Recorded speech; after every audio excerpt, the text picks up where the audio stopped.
Assalomu alaykum hurmatli abituriyentlar. Bugun sizlarga o'tgan temamiz aralash bölçekler, ham butun ham bölçek sonlar. Demak, aralash bölçekler demisal biz oldin saboqlarimizda qanday bölçeklarni ko'rdik? Ya'ni durs bölçeklarni ko'rdik. Ya'ni durs bölçek 3 dan 2. Durs bölçekni nega aytadi edik?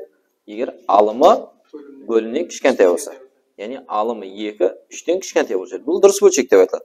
Al, nadurs bölçek deb nega aytamiz? Yani alımı bölümüne ülkeyip gitsin. Yani 5 dan 7. Bu nadurs bölçek. Ne için seviye 7 bölümünün ucu ülkeyip gitti. Şimdi bizler bugün ötedemiz aralash bölçekler. Aralash bölçekte bölçektin bütün bölüğü oladı. Yani A bütün B'dan S deb aytadi.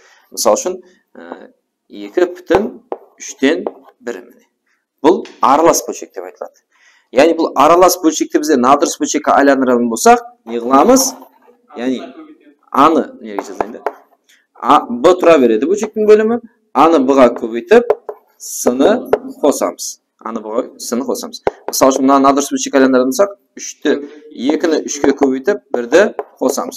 Sonda 3 dan 7 degan nadurs bölçek paydo bo'ladi.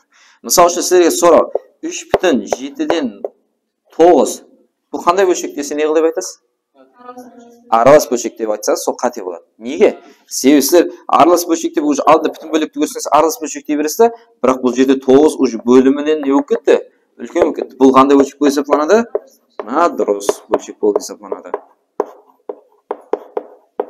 Tushundingmi? Aralash bölçekte mına forma bo'lishi kerak. Ya'ni alimi bölümüne bu ne bo'lishi kerak? Kishi bo'lishi shart. Tushundingmi? Tak endi misollar qara, 2,3 dan 1 plus 1,2 dan 1 aralash bölçeklerni qo'shib olishiga bo'ladi. Ya'ni qo'shib olganda, misol uchun buni ko'p odamlar mnojilma istaydi. 2ni 3 ga qo'yib 1ni qo'shadi. Ya'ni misol uchun ishi bo'ladi shunda. Ya'ni kichkantay bo'lib yoziladi. 3 dan 7 plus 1ni 2 ga qo'yib 1ni qo'shadi 2 dan 3. Siz umumiy bo'limga davom etadi. Al biroq bunday joyda bo'lib qolsa ne qilamiz? 1992 butun 7 dan 1 minus 1991 butun 7 11 deydi. 7 dan 3 deydi misol uchun. Bu bizde ne qilamiz? 1992 7 ga ko'paytirishimiz mumkin. Al 70 soni 787 qilayman. Bo'linadi. Bu bizde 1992 787 ga ko'paytirib o'tira olmaymiz-ku? Ya vaqt oladi. So'ng uchun aralash bölçeklerde yaxshi qoidasi bor. Bütün bölüklerde alu bo'lsa, o'rtasi aluga bo'ladi, qo'shib bo'lsa, qo'shig'a bo'ladi. Demak, bu yerda 1992 dan 1991 alsang, 1 ulama 2 1 deydi 787 dan 11 dan 3 ni olamiz. Hisobimiz sonda tez javob 1,787 dan 8. Burada da sol.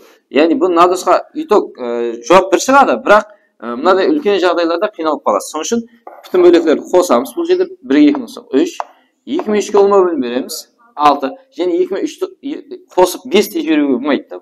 Ulama bo'lim keltirib kerak bölçekni. 6ni 3 ga bo'lamiz, nechini beramiz? 2 dan 6ni 2 ga bo'lamiz, 3 dan. Ko'paytamiz. 2 plus bo'lsa plus tushadi, 3.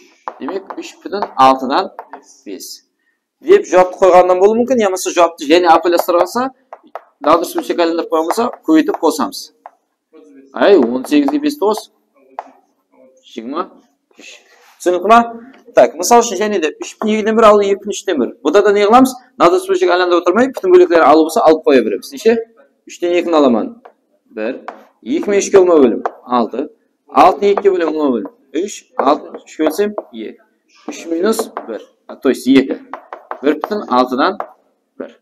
Tak, keyingisi bizda bölçeklar beriladi, adam B ham A'dan S deb. Agar bu yerda B S'dan ulkan son bo'lsa, deb qo'ydi-da, B ulkan S'dan bo'lsa, bunda bölçekning qaysisi ulkan bo'ladi deydi.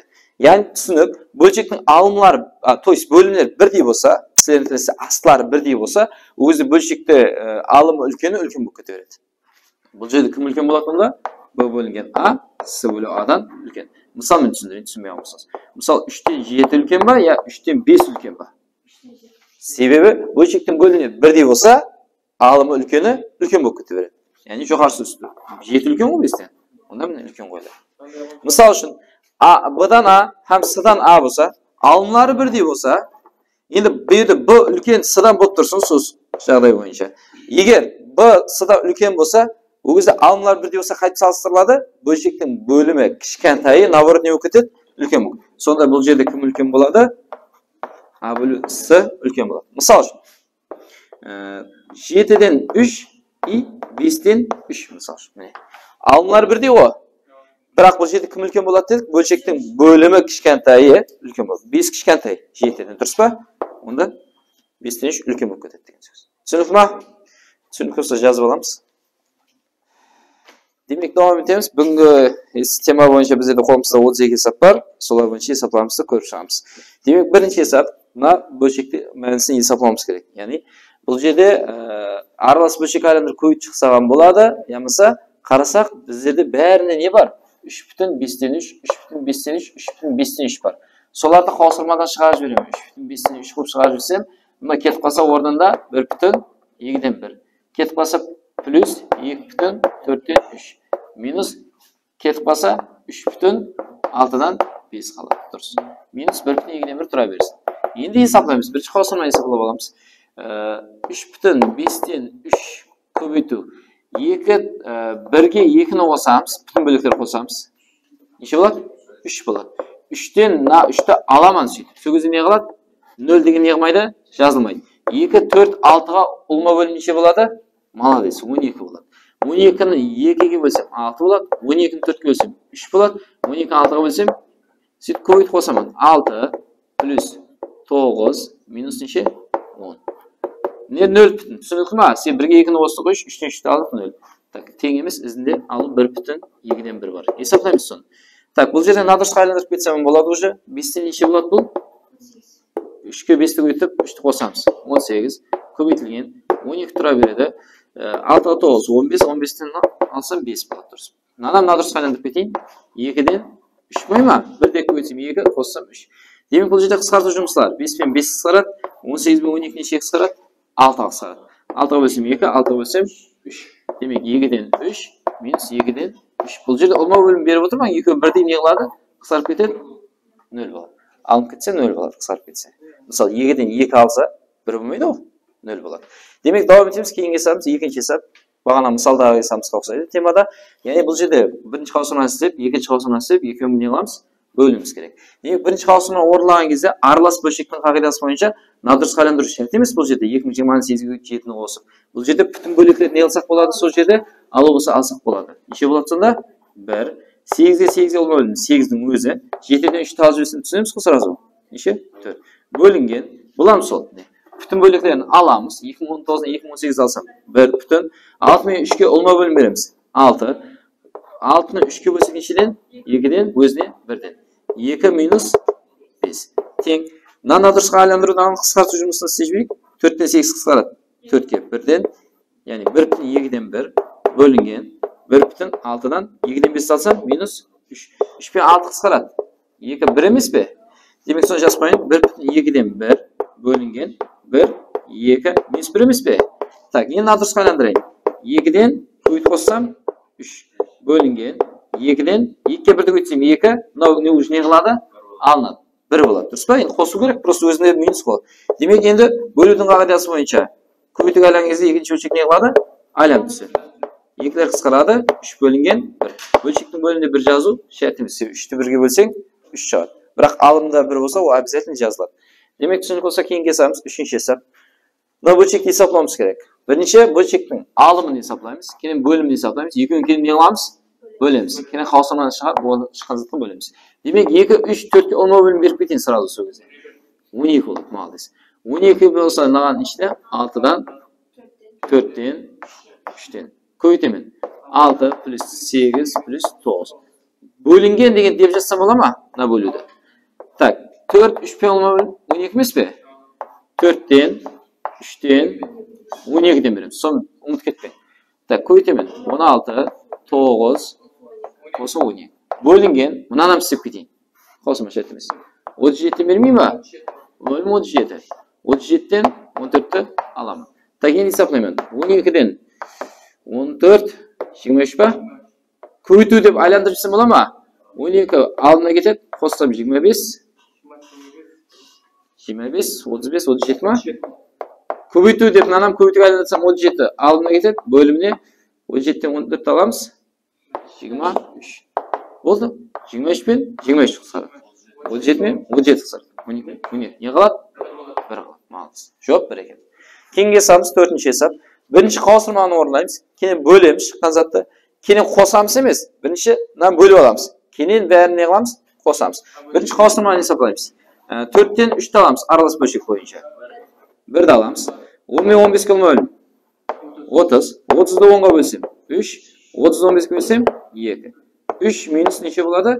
8. Bo'lingan bo'lmay qo'ying, usini isteb oling. Ne bo'ladi? 1.30 dan 3 dan 8 qilsam minus 5. 5 dan 30 qisqartib necha bo'ladi? 5 ga qisqartsam 1, 6. 1.6 dan minus 1. Endi son nadirsiz aylantirib ol. 1 da 6 ga qo'ysang 1 da olasan. Besmaymi? Demak, so'ning izini bundan bo'lik. Bo'lingan 6 dan 5. Ne qiladi bo'lsa? Almashtirmay qisqartsam bo'ladi, 1 qoladi. Sen 6 dan 5 o'zini bo'lsang 1 qoladi o. Keyingi бұл turib tursin. Domini qo'yib qo'ying. Buni hisoblayman. Nadirsiz bo'lishga aylantir. Ko'yitib bo'lib nadirsiz bo'lishga aylantirganmiz, yaxshilab. 10 dan 4 dan 10 ga birdi bo'lsa 41 bo'lingan 5 dan 41 endi teng 10 dan 41 ko'paytib aylantirsa 5 41. 41 lar qisqaradi, 5 ga qisqartaman 1 2 dan 1. Endi mana chiqqan zat bilan mana chiqqan zatni yig'laman, o'rtaq qo'shuv. Demek palet bo'yicha yozdim. Mana yoqda ne chiqdi bizga? 1 plus buna ikkinchidan 2 dan 1. Uni целыйlarni qo'shib ketsangiz bo'ladi. 0 bo'lsa 0 ga 1 qo'shsangiz 1.2 dan 1. Tushundingizmi? Javob so'l. Demak, tushunib bo'lsa yozib olamiz. Demak, davom etamiz. Keyingi hisobimiz 6-chi hisob. Buni hisoblab chiqish kerak. O'rtalari ko'paytuv qo'shilmalari. Yozilmasa ko'paytuv belgisi bo'ladi. Demak, bu yerda qo'rqinchli ko'ringan meni juda aniq hisob bu. Olma bölümü bilip her kosma hesaplaşıyoruz. 2'den bersek bölümü 2 turaveradi. 2'den 1 alsam sırası 1 desem bo'ladimi? Ko'paytuv. Olma bölümü 3 bo'ladi. 3'den bersem 3'den 1 alsam 2. Ko'paytuv. 4'den bersem 4'den 1 alsam 3. Bölümü 4 turaveradi. Ko'paytuv bölüm 5. 5'den bersem 5'den 1 alsam 4. Ko'paytuv 6. 6'dan bersem 6'dan 1 alsam 5. Ko'paytuv. Olma bölümü 7. 7'den bersem 7'den 1 alsam 6. Ko'paytuv. Olma bölümü 8. 8'den bersem 8'den 1 alsam 7. Bo'ldi, ko'rindi o'g'imni. Deyip ne olib para beradi? Qisqarib para beradi, qisqarib para beradi, qisqarib para beradi, qisqarib para beradi. Shu yerda bir naql, ya'ni o'zingizga bir qoida yozib oling. Agar bo'lshakdan alimi qoladi bo'lsa, bu yoqda ne qiladi ekan? Aqanda bo'limi qoladi. Demak, 1 8. Boshqa yerda iskasabda bu yerda ko'rinib turibdi, kim qoladi.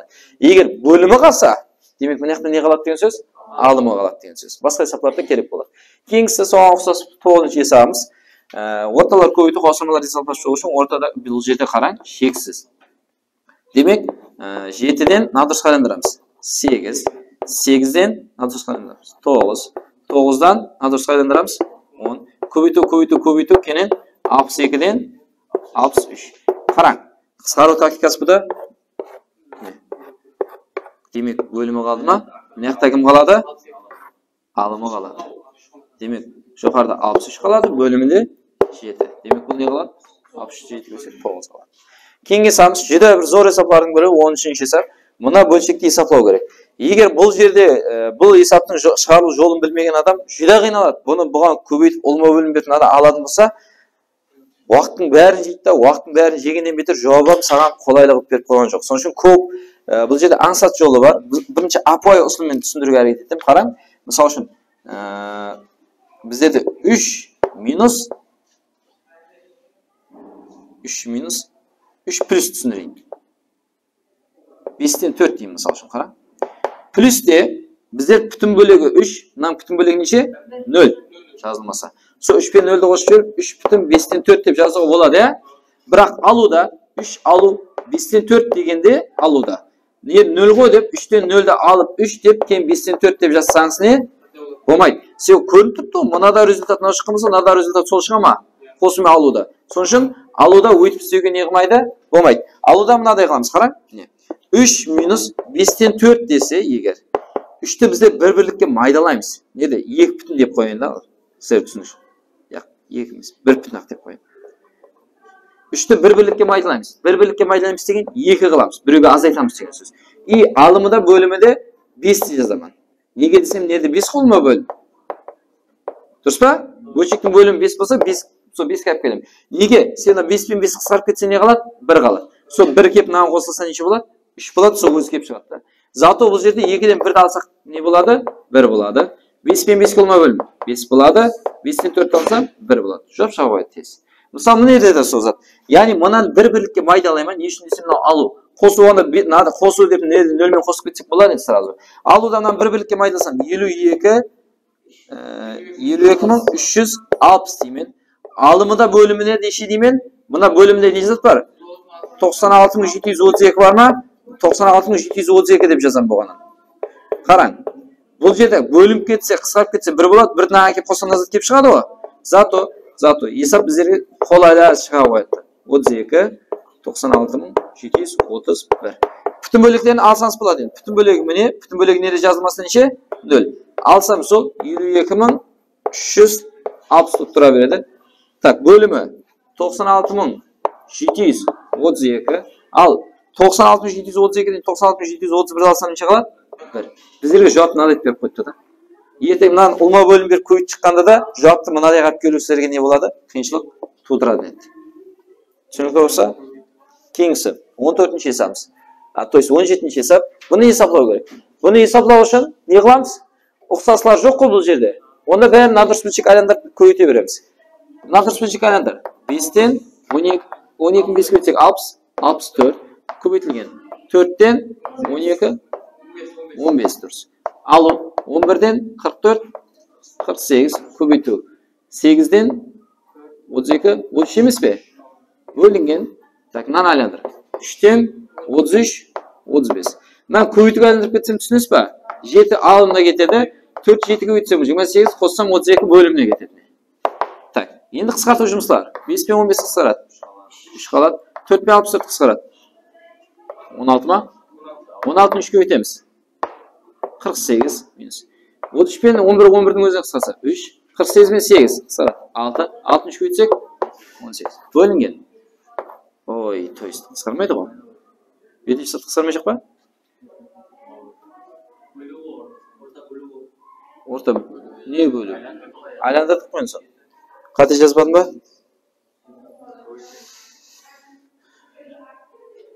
Болды, қалады сөйтіп онда. Көбейтеміз. Неше? 3 көбейту 32 тұра берсін. Зиян жоқ. 35 көбейту 7. Тең. Алсам неше болады? 30 ма? Сөйтіп көбейту дейін да, бөлу ғой енді. Бөлуді көбейтуге арасында не қылады? Айланып түседі. Демек 3 көбейту 32 үстіне кетеді. Бөліміне 35 көбейту 7 емес пе? Енді қысқартам ана екен 5-ке. 7, 6. 6-ны 3-ке өтсең 18, 18-ді 32-ке көбейтеміз. Бөлімі 49. 18-ді 32-ке көбейтеміз. Неше болады?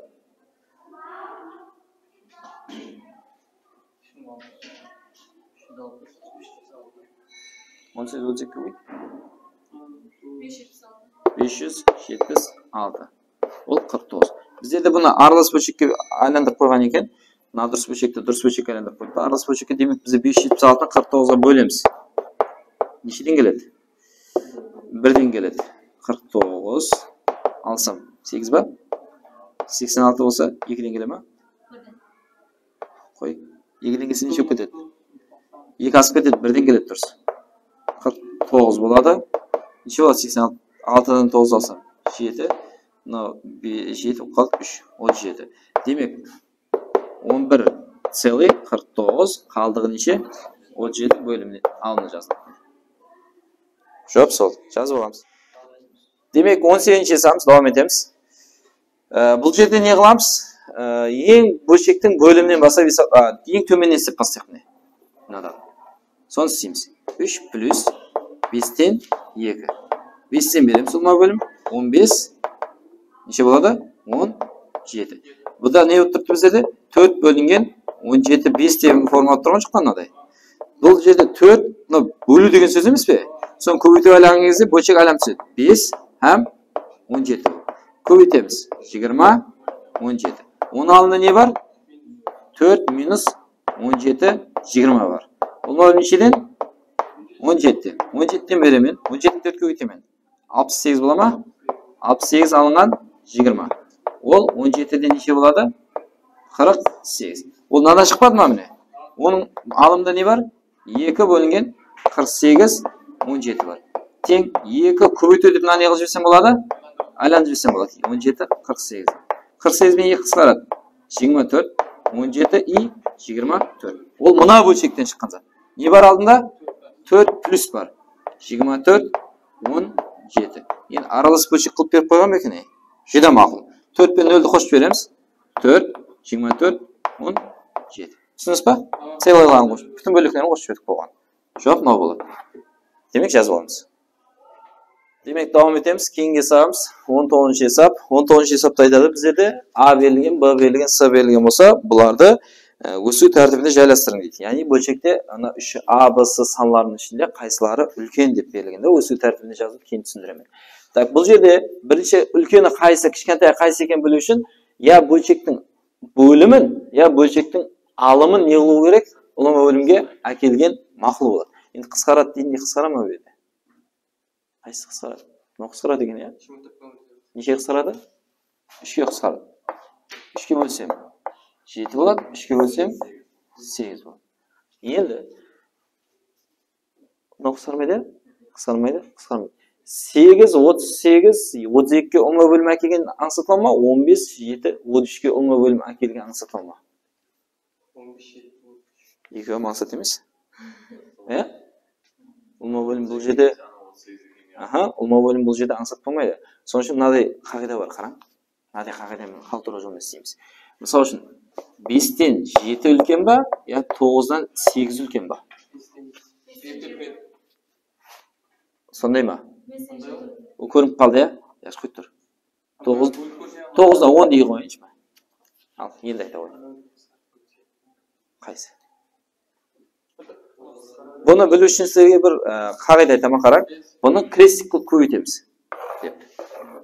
9 мен 7 көбейт, 63, 5 мен көбейт, 50. Қайсы үлкен? 63 па? Созынат нерге түседі. Көрініз ба? Демек бұл жерде дара-дара салыстырайық бірінші. А менен кім салыстырған мақұл? Бұны салыстырайық. А мен бұны салыстырғанда А дегенің 15, 32, А дегенің А тең. В тең 8-ден 7. Крестик қылып көйт жер деп. 8 пен 15-ті көйт. 120. 32-нен көйтсең уже 201 болып кетеді. 14, 224 ба болады. Дұрыс па? Кім үлкен сірә?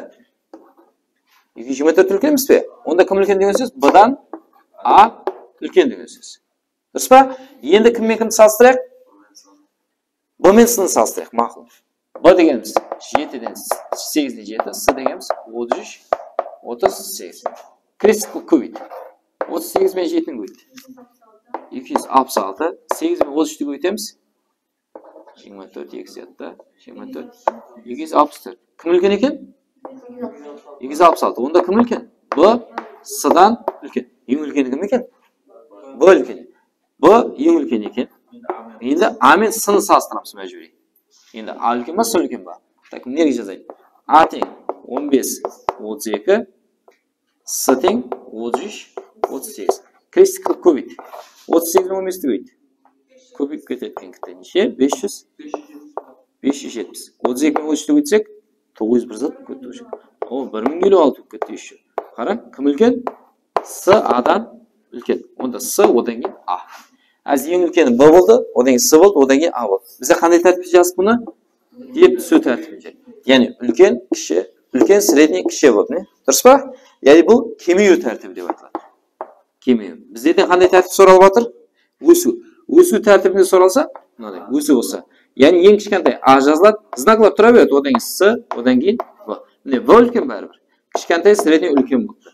Екі жоқ бірдей оқылуы, просто өсу кемею деген сөз бар да. Но өсу тәртібінде. Түсінікті ма?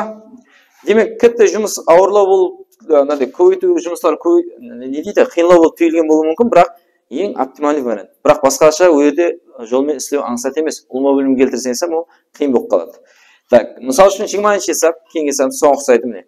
15-ден 7, 20-дан 9 һәм 17-ден 8. Бұны өсу тәртібінде жазым дейді.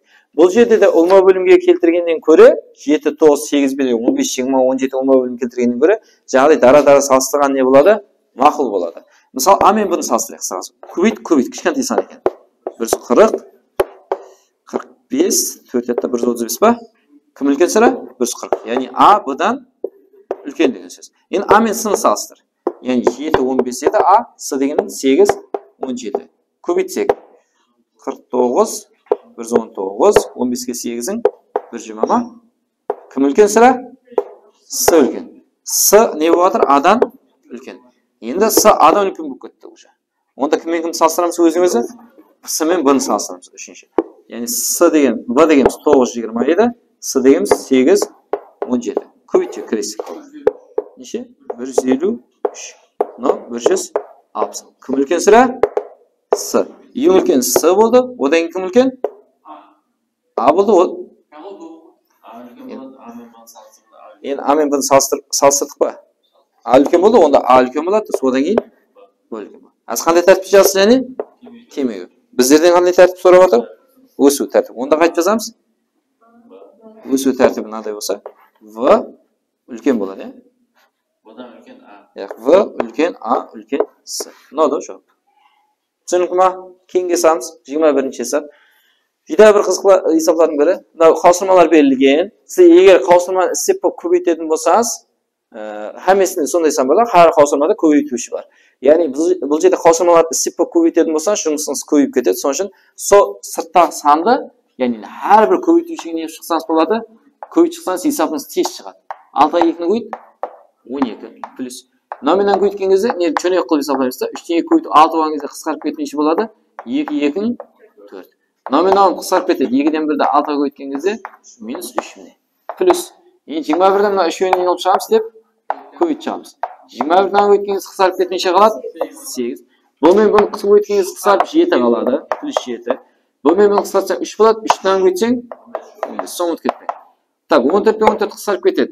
3 қалады. Көбейтіп алып істеп. Аха. 2 болады, 2-ні 2-ге көбейтсем 4, минус 4. Плюс неше болады? 2. Болды, мына есептаймыз ғой. Неше? 16, 3-ті алып. Аха, сөйтсеген болады жақсы. Қысқартып кетейік. Оған ол? 4 адам бар ма? Және не бар? Номина 15 болады. Ол номен қысқарады. 12-ке 7-ні қосып жіберсең 19. Кейінге саламыз. Бұлан бір жеті қызық есептардың бірі қараң. 7 бөлінген минус 15 көбейту надай. Надай. Яғни бұл жерде бірінші өзінің әмелін орындайды. Минусты минусқа көбейтсең бөлсем не болады? Плюс болады. Яғни 7-ні 15-ге бөлсек, 7 бөлінген 15 деген сөз. Мына бөлшек бола ма? И көбейту 795 тұра берсін. Минус 99 тұра береді. Минусты минусқа көбейтсек не болады? Плюс болады, өзінің минусы бар. 13-ке 5-ті көбейтсем 65. Бөлу минус 17. Тұра берсін. Плюс бұнайам тұра берсін. 416, 17-де 15, минус 25. Асықпай есептаймыз. Енді 15-пен қысқарады 795. 5-ке қысқарады. 5-ке бөлсем. 15-дің өзінен бөлеме 795. 795-ті 15-ке бөліп көрің. Бөліне мекен онда 53. Демек 7 көбейту 53 деген сөз екен. Минус. Мына екеу не болады? Қоссам. Минус қосылады дұрыс. Неше болады? 14, 164 па? Ал минус 164, на минус не болады? Қараң, қойып тұр. На минусқа бөлсем не болады? Плюс болады. Алдына минус тұра береді. Демек 164 бөлінген 17 деген сөзді. Кені плюс 416, 17, 15, минус 25. Бөліне ме екен 164, 17? Яқшы. Демек қараймыз. 7-ні 53-ге көйді.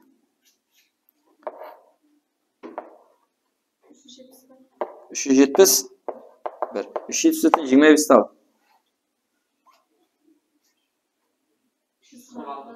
346 минус 17-ден 164 плюс 416-дан 17, 15.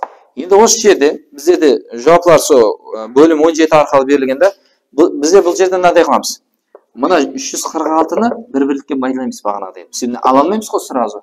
345 қыламыз. Сен алымда бөлімнен шедейме маған 17 керек. 17 деймін. Бәрі қысқарып кетсе бір болып өзі қосылып кеп шығады ғой. Минус 164-та 17, және плюс нешеді? 416, 17, сосын 15. Так, есептаймыз. 345'ten 0'ді аламыз. 345, сөйтін 416'ны аламыз. Қосамыз. Неше болады? 345'ten 0'ді алдық, 416'ны қостық. Дұрыс па? 761. 17 бөлім тұра береді. 17-ден 164-ті аламыз. Сөйтін аламыз. 15-ті қосамыз. Неше болады? 761 минус 132 бөлінген 17. 761 минус 132 шықты. Демек қараң, бұл жерде алымда минус шығып қалса, біздер бір ұсы есап бойынша мұнан нерге жоғары түсіндірейін. Бір есап қағида түсіндірейін, қараң. Мысал үшін 7,6-дан минус 2, минус 5 ақтейін. Минус 5 деген. Алымда минус 5 шығып қалды. Мысал мынау. Егер бұл алымда минус шықса, минус жоқ қылуды қалай жоқ қыламыз? Біздер мына 7-ні бір-бірлікке майдалаймыз. Неше болады? 6 болады. Бүрге азайтамыз деген сөз. Сөйтіп бөлімде 6-ны қайтадан алымына жазамыз. 6 алу 5-те. Сонда 6-дан 1 болып қалды. Бәрі 6 оғанын түсінбей қалған болсаңыз, міне аңы көрсетейін. Бізде 761 неше? 17 минус 132 ғой. Қараң, мына 761 бір-бірлікке майдаласаңыз, мынауын чөнек болады. Қараң, 760 сөйтіп 17, мына 17-ні үстіне жазамыз деді қой қайттан. Бірақ бұл жерде пайдасы жоқ 17-ні жазған. 17-тен 132 әдеуір үлкен. Дұрыс па? Бір-бірлікке емес, бұны бірнеше бөлікке майдаймыз да. Мынаны 132-ке жақынлату үшін 17-ні әзір және қайттан беруге тура келіп қалады да. Нешеге өйтсек болады? 17-ні 5-ге өйтсек, 5-ге емес 6, 7-ге өйтек. 8-ге өйтсек бір асып кететін шығар. 7-ге өйтсек неше болады 17-ні? 119 бола ма? Онда 8-ге өйтеміз. 17-ні 8-ге өйтсек 56, 136 ма? Ол келеді екен. Демек мына чорнебек варианты. Қараң, әз неше бөлікке майда етеміз? 8-лік майдап отырмай, мынадан 8-ді сразу азайтамыз. 8-ге азайт. Неше болады? 8 апсылса? 753 болады. Сөйтіп 17-ні 8 мәрте істетті деген сөзді, мен 17 көйті 8. Алынған 132.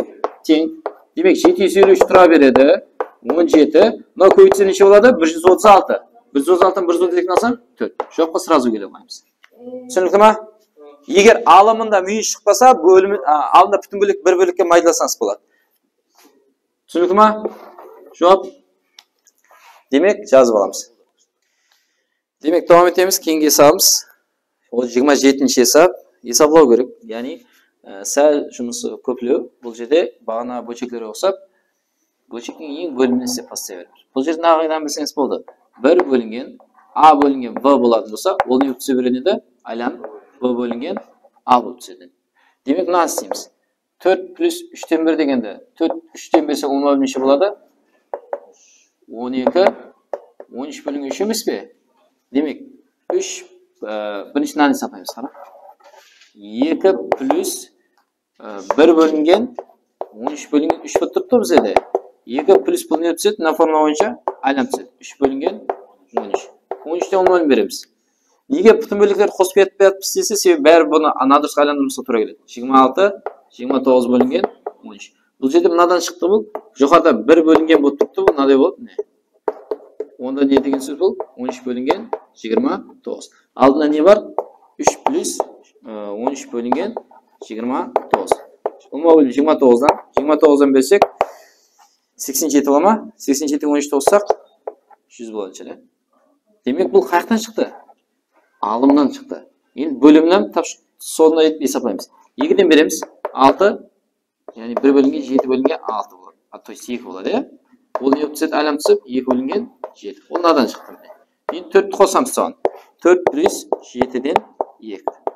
7 ұлма бөлім. 7-ден берсең 28, 30. Оның жоғарысында не бар? 1 бөлінген бар, 30 бөлінген 7. Айлам түседі 7 бөлінген 30. Оның алдында 3 плюс бар. 7 бөлінген 30. Ол неше? 30-дан 97. Бұл бөлімнен шықты. Алымнан мынау шықты. 100 бөлінген 29. Бөлуді мынадай жасам болады ғой. Енді бөлімнен тұрады ғой. 97 бөлінген 30. Демек 129 көбейтуге айладыңыз. 30, 97. Так, қысқаратын бар ма берді? Қысқаратын жоқ, е? Номинан көбейтеміз, көбейтіп қоямыз. 3000 бөлінген 29, 97-ге көбейтіп жіберсек неше болады? 3 28 13 bo'ladi chiqar. 28 13. Demak bu javob. Keyingi hisobimiz 30-hisob. Bizlarda aytadi, en natural sonning qanday ma'nosida tenglik o'rni bo'ladi. Tenglik dedimi? Mana tenglik o'rni bo'ladi desa 13 ni bizlar 5 ga bo'lamiz. Nechidan keladi? 2 dan keladi. 10 qoldig'i 3. Demak bu deb yoziladi. 2 plus 1 plus 2 bo'lingan n teng. Mana 2 chiqdi bizda. Qoldiq ne qiladi deb qo'yana? Shu qarsini yoziladi. Mana 5 ga 2 dan berib 10 bersang bari ne qiladi? O'zgarib chiqadi-ku. Tenglik deganing o'zidan keladi-da mana. 2lar tasib ketaversa o'sha. Endi bo'lchakka tengimiz. 1 bo'lingan 1 plus 2 bo'lingan n teng 3 bo'lingan 5.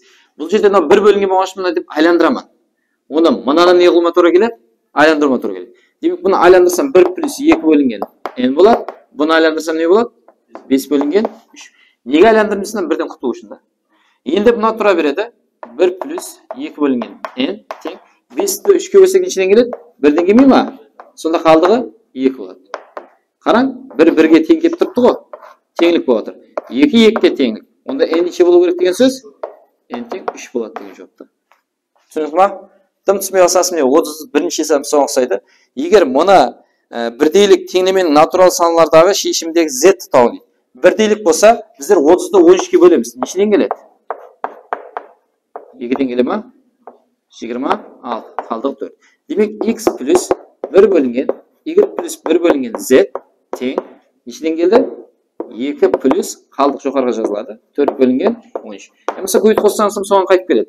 Zato birdeylik dedimi? Putunmen putunni olib ketamiz. X nega teng degan so'z? 2 ga. Bo'lchagim bo'lchakka tengimiz mana. Ya'ni teng yozamiz. 1 bo'lingan y plus 1 bo'lingan z teng bu 4 bo'lingan 13 emasmi? Necha 1 bo'lingan bo'lib tursa buni yig'ib beramiz? Aylantirib beramiz. Y 1 bo'lingan z. Buni aylantirdik-ku, buni ham aylantiramiz. 13 bo'lingan 4. Endi 13 4 ga bo'lamiz, maydalaymiz. Y plus 1 bo'lingan z teng 13 4 ga bo'lsak nechidan keladi? 3 dan keladi. 3 plus qoldig'i necha qoladi sonda? 1 qoladi. Qo'yib qo'ysang, sizga keladi desangiz. Endi y nega teng degan so'z onda? 3 ga teng. Ne 1 1 bo'lib turibdi, z onda o'zining o'zi. Bizda kim so'rayapti? Z so'radi. X dan topdik, Y dan topdik, Z dan topdik. Qalagingiz. Tak, oxirgi hisobimiz 32-hisob. Bo'lchakning bo'limi oldindan 4 birlik ortiq deydi. Qarang, bo'lchakning bo'limi olimi x bo'lsa, shu bo'limi oda 4 birlik ortiq degan so'z 4 ga ko'p degan so'z-da. Agar bo'lchakning olimi ham bo'limini 1 birlik orttirilsa, 1 ga qo'sh yukunam. X plus 1 bo'ladi, x plus 5 bo'ladi. 4 plus 1 5 bo'ladi. Sonda bo'lchakning ma'nosi 2 dan 1 ga teng bo'ladi deydi. Bo'lsa, shu bo'lchakning berilgan bo'lchakning kvadratini topamiz. Buncha x topamiz. X topishimiz buni proporsional qo'yamiz. Bu yoqqa 2 dan, bu yoqqa x plus 5 dan. Ularni berganiga aslini tasib ketaveramiz. 2x plus 2 unutib ketmang. Teng x plus 5. X lar bir yoqqa ishlayman. 2x plus x berman qarang. Minus x qaramasiz belgilab o'tadi. 5 plus 2 tenglikning o'zi sonlar bir yoqqa, x lar bir yoqqa ishlayapti. Alsam x qoladi, 5 ni 2 alsam 3. X topdim, berilgan bo'lchakka olib qo'yaman. Alimi 3 degan so'z, bo'limi necha degan so'z? 3 ga 4 bo'lsa 7. So'ning bizdan kvadratni so'rayapti. 3 ning kvadrati 9, 7 ning kvadrati 49. Mana bu javob bo'ladi. Demak, tushunarli bo'lsa, bugungi temamiz o'sha yerda jumoqlanadi. Keyingi temalarda ko'rishguncha.